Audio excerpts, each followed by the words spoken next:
BJP जातिगत जनगणना बिल्कुल नहीं कराएगी, उसके सख्त खिलाफ है। और ये मेरा कहना नहीं है, ये बीजेपी की सांसद, चुनी हुई सांसद कंगना रनौत जी ने कहा है। उनसे दो टूक सवाल पूछा गया था कि क्या जातिगत जनगणना होनी चाहिए, उन्होंने कहा बिल्कुल नहीं।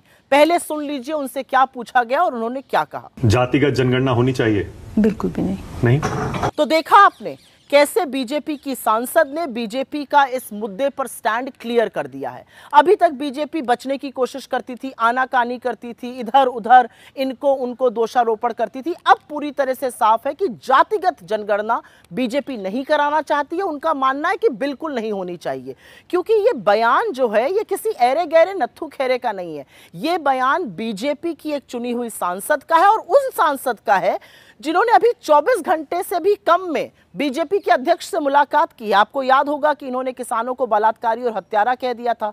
हरियाणा चुनाव सर पे है, इनको तलब किया गया था। ये जेपी नड्डा से अभी अभी मिलकर आ रही हैं और उसके बाद ये कह रही हैं कि जातिगत जनगणना बिल्कुल नहीं होनी चाहिए। तो इसको बीजेपी का अधिकृत स्टैंड क्यों ना माना जाए? असलियत तो यह है कि बीजेपी ने शोषितों, वंचितों, आदिवासियों, दलितों, पिछड़ों के खिलाफ हमेशा साजिश करी है। वो रिजर्वेशन के भी खिलाफ है, वो संविधान को भी बदलना चाहते थे, और ये बात उन्होंने लोकसभा के चुनावों में बार बार कही।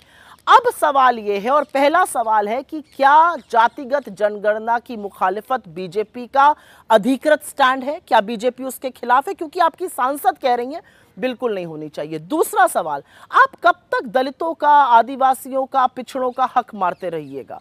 और तीसरी बड़ी बात यह है कि आप कितनी भी कोशिश कर लीजिए जातिगत जनगणना नहीं कराने की, जातिगत जनगणना तो होके रहेगी। आप नहीं कराइएगा, कोई बात नहीं, अगला प्रधानमंत्री कराएगा।